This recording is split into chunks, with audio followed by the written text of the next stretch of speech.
In the vast expanse of the Andromeda Galaxy, where starlight painted the void with hues of silver and blue, the starship Ethereal Horizon drifted toward its destination.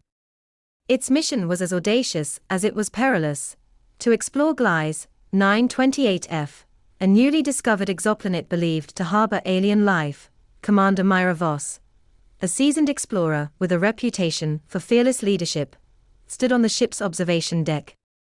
The planet loomed ahead, a swirling mosaic of emerald green and cobalt blue. Its atmosphere shimmered with an otherworldly glow, suggesting a complex chemical composition unlike anything found on Earth. Sensors are picking up unusual electromagnetic activity, reported Dr. Elias Trask, the ship's lead scientist. He adjusted his glasses, his eyes flicking between screens filled with data. It's almost as if the planet itself is alive. Alive? Myra turned, her brow furrowed. Explain.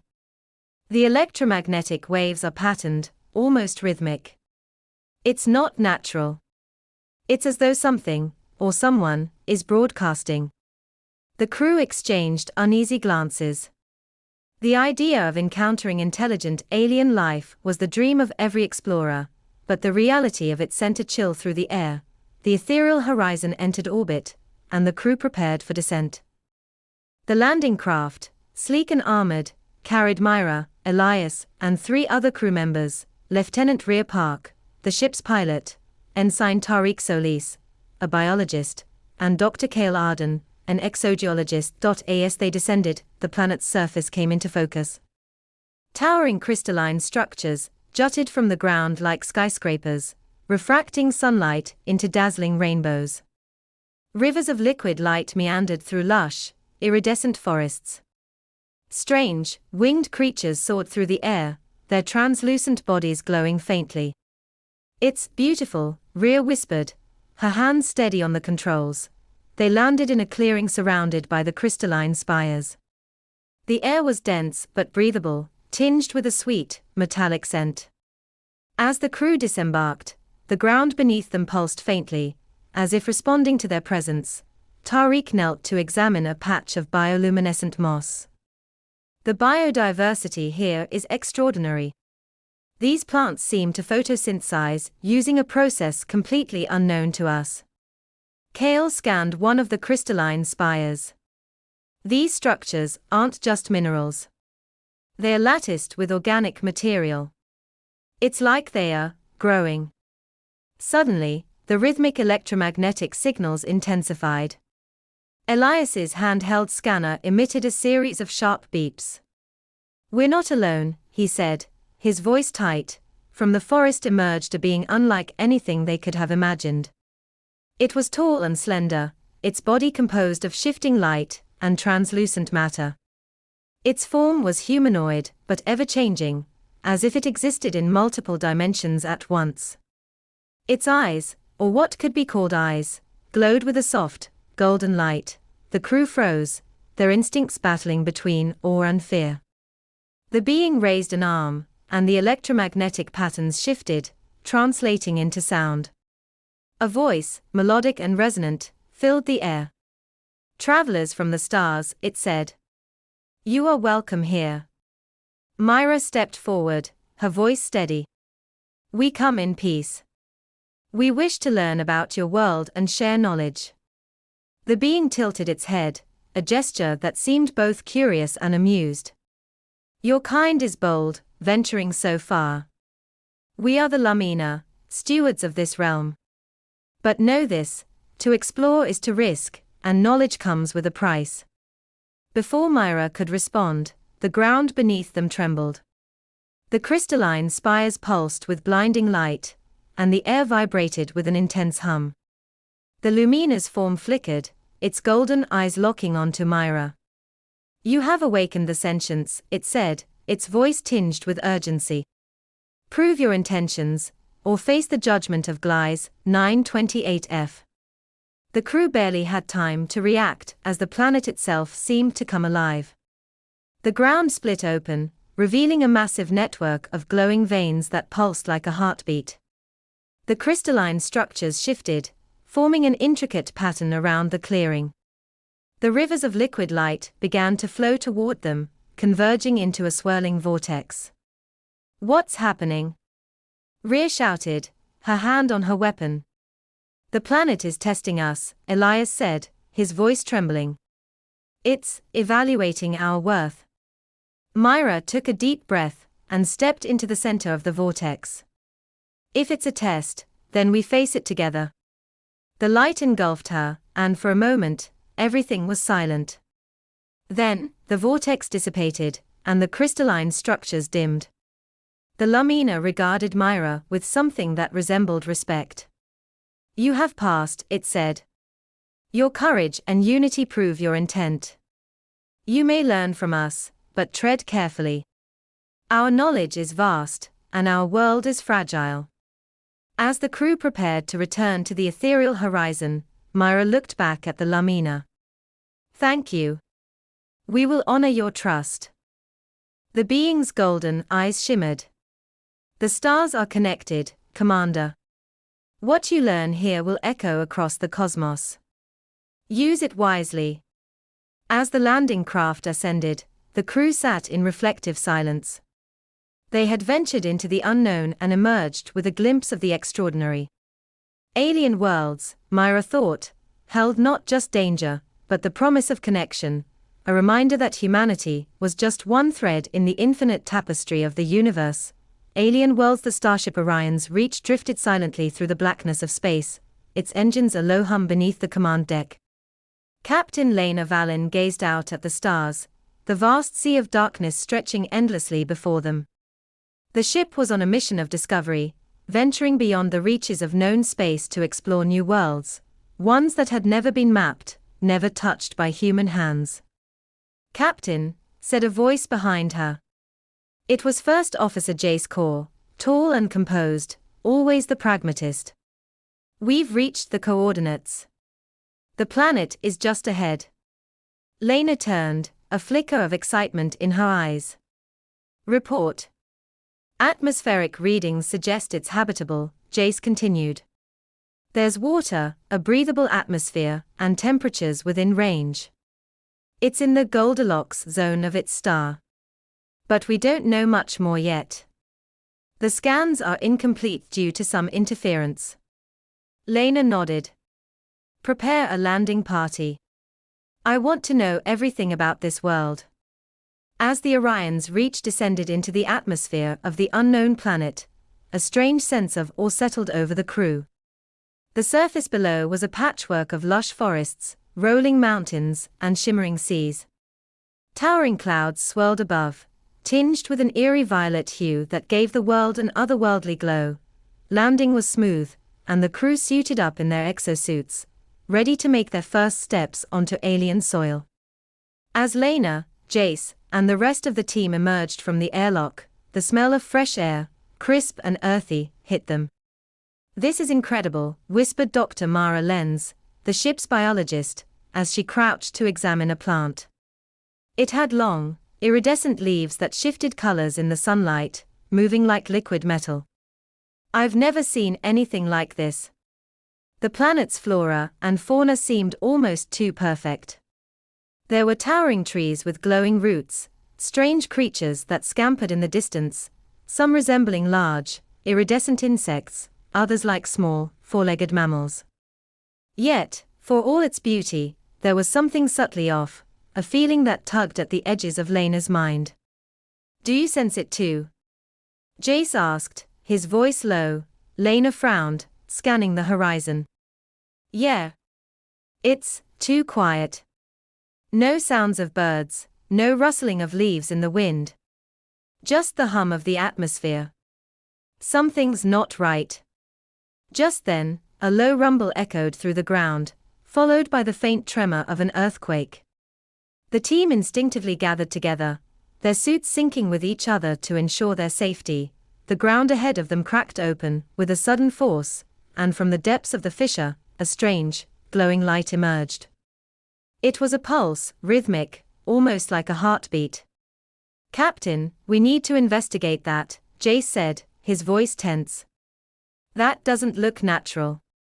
Lena hesitated but nodded. All right. Stay sharp. Dr. Lenz, you and the biologists take point. Keep your sensors on high alert. The rest of us will follow. As they approached the fissure, the light grew brighter, and soon they saw what was causing it. A vast, ancient structure buried deep within the planet's crust. It wasn't a natural formation. It was built, shaped with precision, like the ruins of some long-forgotten civilization. This could be a city, Dr. Lenz whispered, or in her voice, but the closer they got, the more unsettling the place became. The walls of the structure seemed to shift as they approached, almost as if they were alive, reacting to their presence. The air around them grew thick, dense with an energy that made Lena's skin crawl. Everyone, back up. Lena ordered, raising her hand.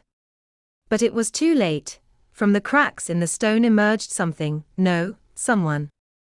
A figure, tall and impossibly slender, with skin that shimmered like liquid glass. Its eyes were pools of swirling light, as though galaxies spun within them. It moved with an unnatural grace, its presence both beautiful and terrifying. Who are you? Lena demanded, her hand instinctively moving to her weapon. The figure tilted its head, its expression unreadable. Then, it spoke.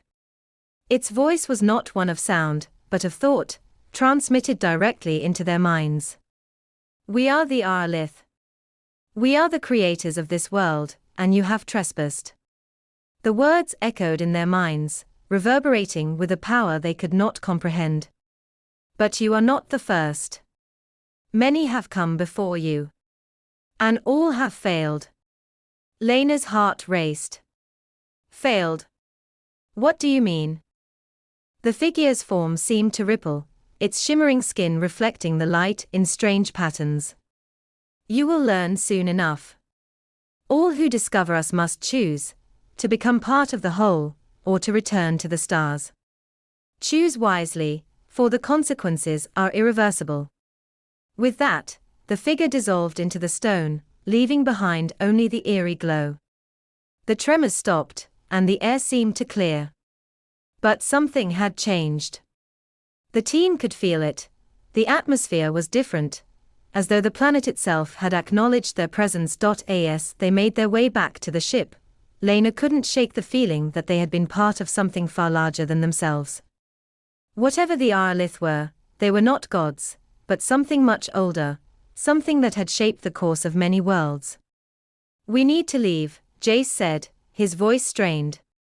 This place isn't safe. We don't know what we've awakened. But Lena wasn't sure. The encounter with the Arlith had changed her. Part of her wanted to stay, to learn more, to unravel the mystery of this alien world. She stared back at the glowing ruins in the distance, the heart of the planet's secret. We'll leave for now, Lena said, her voice resolute. But this isn't over. There's more here, Jace. Much more. And with that, the Orion's reach ascended from the planet's surface, leaving behind the alien world that had just whispered its dark secrets to them. But as they made their way back into the void of space, one question remained. Would they ever truly escape the legacy of the Arlith? Or had they already become part of it? The stars held their secrets, as they always had. Alien Worlds Part 2, The Awakening. The Orion's reach ascended into the stars, the strange planet shrinking rapidly into the distance. But the crew didn't feel the relief that normally came with the safety of the void. A thick silence hung over the ship, pressing on everyone's minds. It was as if the planet, the encounter with the Arlith, had followed them into the vastness of space. Captain Lena Valen stood in the command deck, staring out at the dark expanse, her thoughts racing. The Arlith. Ancient, powerful, and enigmatic. They had given them a choice: become part of the whole, or return to the stars. But what did that really mean? And why did it feel like they had already made the wrong decision? Captain, Jace's voice broke through her thoughts. He was standing just behind her, his posture rigid. I've been running diagnostics on the ship's systems. There's something strange happening. Lena turned sharply. What kind of strange? At first, I thought it was just a glitch, Jace said, tapping a few buttons on his console. But I've been tracing the data patterns, and there's a repeating anomaly. Something like a signal, but it's not from any known frequency. It's almost like it's coming from the planet. Lena's heart skipped a beat. What kind of signal? It's not a traditional communication signal, Jace continued, his fingers dancing over the controls, trying to isolate the source. It's more like a data pulse. Very rhythmic, almost like a heartbeat. It matches the pattern we saw in the fissure. And here's the kicker, it's growing stronger. Every minute. How long before it reaches critical mass? Lena asked, her voice tightening. I don't know yet, Jace said, his eyes narrowed in concentration. I've locked it down to a part of the engine systems. If it continues to escalate, we could have a massive power fluctuation, or worse, complete system failure. I can try to isolate it, but we might need to prepare for something else. Lena didn't need to hear more. She already knew something was wrong, something beyond what they had seen on the surface of the planet. Alert the crew. We may need to make an emergency jump to avoid whatever this is. I'll be in the command center in 5 minutes. As she turned to leave, a voice interrupted her, Dr. Mara Lenz, the biologist, standing in the doorway. Her face was pale, eyes wide with a mixture of fear and curiosity. Captain, you need to see this, she said, her voice tight with urgency. Lena followed Dr. Lenz down the corridors to the science lab, where the rest of the team had gathered. The air was thick with tension. On the lab's central monitor, a live feed from the planet's surface displayed a strange, unsettling scene. The ruins they had visited earlier were alive, pulsating with light, like veins of energy running through the stone. But this was not a normal energy signature. Lena leaned forward. What the hell is happening down there? Dr. Lenz swallowed hard, her voice trembling. It's growing. The structure. It's reacting to us, Captain. I think it knows we're gone. It's like it's calling to us. What do you mean, calling? Jace asked from behind, his tone skeptical. It's hard to explain, Mara said, glancing over her shoulder. It's not just a signal. It's like the planet is trying to reach us. Specifically, it's trying to reach me. Lena turned sharply. What? Why you? Mara hesitated before speaking. When I was studying the plant life on the surface, I noticed something unusual, small, almost imperceptible tendrils of energy. They were interacting with me, with my own biosignatures. At the time, I thought it was just a natural phenomenon, but now. Her voice trailed off as she looked at the monitor. Lena's gaze turned back to the screen. The ruins were not just reacting to the ship leaving orbit, it felt like they were calling back. The pulse of energy seemed to grow in intensity, a deep, rhythmic thrum like the heartbeat of the planet itself. And then it hit her, the planet wasn't just sending out a signal. It was searching for something. The crew stood still, watching the monitor, the uneasy silence stretching on. Then, an eerie sensation swept over the ship. A cold shiver ran down Lena's spine, a sudden, oppressive weight in the air. It was like the Orion's reach itself had become a part of something else, something that was no longer entirely human. I don't like this, Jace muttered, rubbing his neck. It's like the planet is alive. It's not the planet, Lena said, slowly realizing the truth. It's them. The Arlith. They are still connected to this world, even though we've left. It's like a network. A low hum filled the ship's corridors, coming from the very walls, as though the ship itself was resonating with the same pulse that was emanating from the planet. Lena felt the hairs on the back of her neck stand on end. Captain, it's not just the planet, Mara said suddenly. It's us. We're part of it now. Lena stared at her, confused. What do you mean? Mara stepped closer to the monitor, her face illuminated by the eerie glow from the screen. The moment we interacted with the Arlith, we didn't just find them. We've become a part of them. The signal, it's not just calling us back. It's calling all of us, everyone who touched the planet's surface, to join. Jace's face turned pale. Are you saying we've been infected? Mara nodded slowly. Not infected.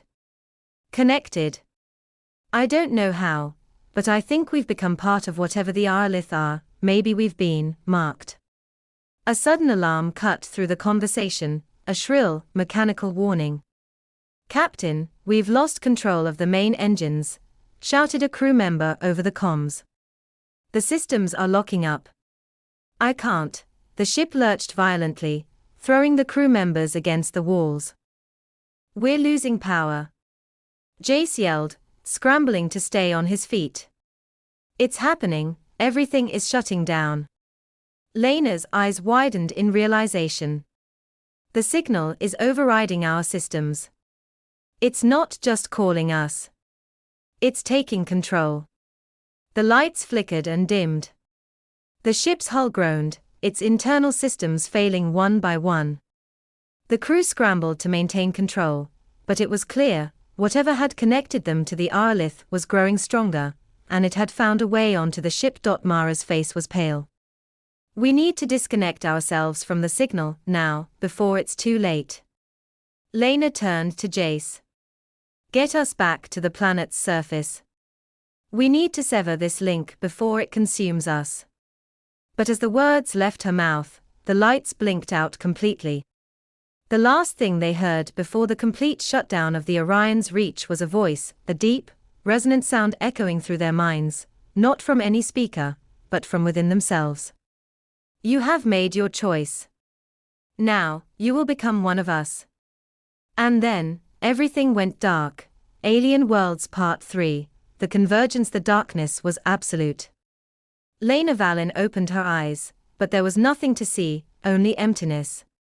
Her body felt weightless, as if suspended in some vast, boundless space. No sound.